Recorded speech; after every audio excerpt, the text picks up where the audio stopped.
So hello guys, welcome to our channel. ఈరోజు వచ్చేసి అయితే మనం మాట్లాడేది like Rapido, Swiggy, Zomato, like zig workers ఉంటారు కదా, వాళ్ళ గురించి అనమాట. సో నాకైతే కొత్త ఏం కాదు, చూపిస్తున్నా జస్ట్ రియాలిటీ అనేది. సో నువ్వు జిగ్ ఇన్కమ్ ఓవర్ 5 years అంటే ఎట్లా ఉన్నావు? ఫస్ట్ ఇయర్లో నువ్వు 40,000 సంపాదించినావు, సెకండ్ ఇయర్లో కూడా 40, అట్లా అనుకో. 40 సంపాదించినావు అనుకో భయ. కానీ 5 yearsలో ఇన్ఫ్లేషన్ రేట్ పెరిగిపోతుంది. సో నువ్వు ఎక్కడ ఉన్నావో అక్కడే ఉన్నావు అనమాట. ఓకేనా? సో సెకండ్ వచ్చేసి చూస్తే సాలరైజ్డ్ ఇన్కమ్ ఓవర్ 5 years ప్రమోషన్స్. ఓకేనా? ఇదేంటంటే మనం ఎక్కడైనా ఎగ్జాంపుల్గా జాబ్ చేసుకున్నాం అనుకోండి. సరే, మనం ఒక స్టార్టింగ్ ఒక 15-20 స్టార్ట్ చేసినాం అనుకో, 17,000-18,000కి. నెక్స్ట్ ఇయర్ ఒక 1,000-2,000 పెరుగుతుంది, 20,000 అట్లా. ఈడ కంపెనీ 2 years చేసి మానేసినావు, నేను డైరెక్ట్ నువ్వు హైక్ వస్తుంది, 30-40% హైక్ వస్తుంది. సో 25-26 వస్తుంది. అట్లా ఇంకో 2 years చేసినావు, వేరు కూడా పోయినావు, 35-40 అట్లా. ఇది ఏంటంటే నీకు పిఎఫ్, ఇన్సూరెన్స్ అవన్నీ ఉంటాయి అన్నమాట. ఇక 19,000 తక్కువ అంటే నీకు ఈఎస్ఐ ఉంటుంది, నో టెన్షన్. దీంట్లో అన్ని అన్సర్టనిటీస్ ఉంటుంది, ప్లస్ నీ బాడీ డైలీ ఎక్స్ప్లోటేషన్ అవుతూ ఉంటుంది. సో దీనికి డిఫరెన్స్ ఏంటంటే, ఇది నీకు సెక్యూరిటీ ఉండదు, ఇది సెక్యూరిటీ ఉంటుంది. ఇక నీకు టెంపరీ బేస్డ్, సరేనా నేను కూరగాయల బిజినెస్ చేసినా, ఏదో చేసినా, నాకు కొంచెం లాస్ అయిపోయింది అంటే ఒక 3-4 monthsలో నువ్వు పైసలు సంపాదించి ఎగ్జిట్ అయిపోయినావు, నీ దందాలకు వెళ్ళిపోయినావు. అలాంటి వాళ్ళకి ఇది కరెక్ట్. సో ఎగ్జాంపుల్ ఇక్కడికి వచ్చేద్దాం. ఇక్కడ ఏంటంటే నీకు కంటిన్యూస్ గ్రోత్ ఉంటుంది అన్నమాట ఫ్యూచర్లో. ప్లస్ దీంట్లో ఏంటంటే నీకు కొత్త స్కిల్స్ వస్తుంటుంది. సో నువ్వు పైకి ఎదుగుతూ ఉంటావు నాయన. సరే, నీ శాలరీ 19,000-20,000 అనుకో.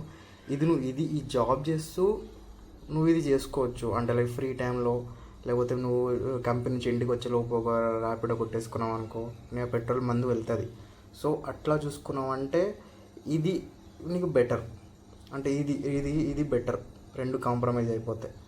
ఒకవేళ నువ్వు ఇది ఒక్కటే చేస్తావంటే వేస్ట్. ఇది నీ బండి ఖరాబ్ అవుతుంది, నీ హెల్త్ ఖరాబ్ అవుతుంది.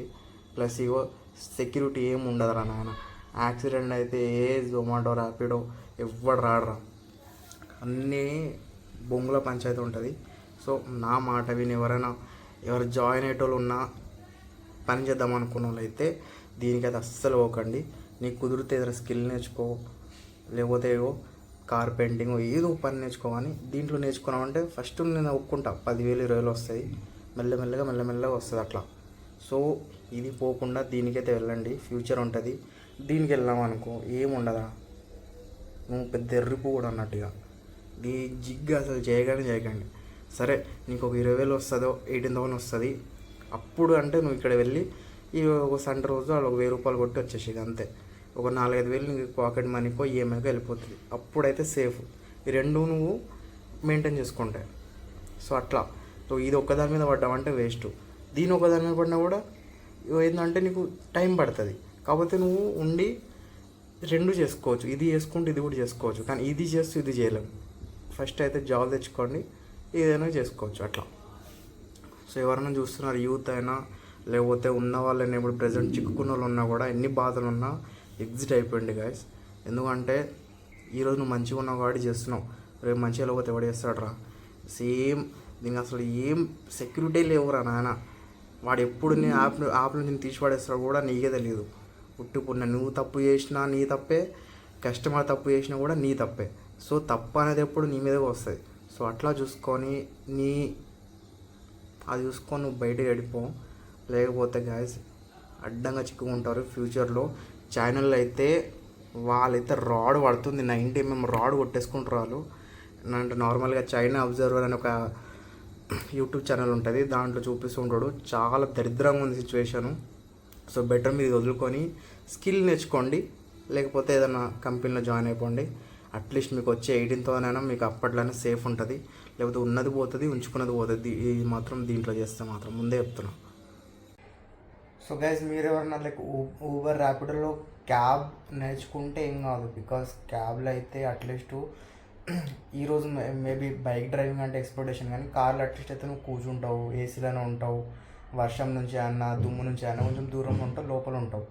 ప్లస్ దాంట్లో వచ్చేసి బెనిఫిట్ ఏంటంటే, నీ కార్ అమ్ముకున్నా కూడా వేరే కార్ నడుపుకోవచ్చు, లేకపోతే ఎవరో సేడ్ దగ్గర ఉండొచ్చు. ఎటు కాకుండా 20-30 ఏడ్చైనా వస్తుంది నీకు. ప్లస్ మంచి ఎక్స్పీరియన్స్, ఇంకా పైసలు పెరుగుతాయి. ప్లస్ నీకు కస్టమర్ కూడా నీకు ఊబర్లోనో ర్యాపిడ్లోనో వచ్చినప్పుడు ముసలోళ్ళు అట్లాంటి వాళ్ళు తగులుతారు. ఎవరో ఒకరు మనం మంచిగా మాట్లాడుకుంటే వాళ్ళు ఒప్పుకుంటారు. అరే నువ్వు బాబు మేము శ్రీశైలం వెళ్ళాలి, తిరుపతి వెళ్ళాలి కార్లా, కొంచెం వస్తావా, డ్రైవింగ్ చేస్తావా అని చెప్పి వాడు తిండి పెడతాడు. కొంచెం అట్లీస్ట్ నీకు డైలీకు 1200 ఎంతో కొంత నీకు అమౌంట్ వస్తాడు. అంటే నీకు నెట్వర్క్ని బట్టి నీకు పని తగులుతూ ఉంటుంది అనమాట. సో అదైతే వేరు అనమాట. సో ఇట్లా సో డ్రైవింగ్ అంటే ఓకే, కానీ టూ వీలర్ మీద చేసేటివి అంటే అది ఎప్పటికీ శాశ్వతం కాదు. సో దాని నుంచి మీరు ఎస్కేప్ అవ్వండి నేను చెప్తున్నా.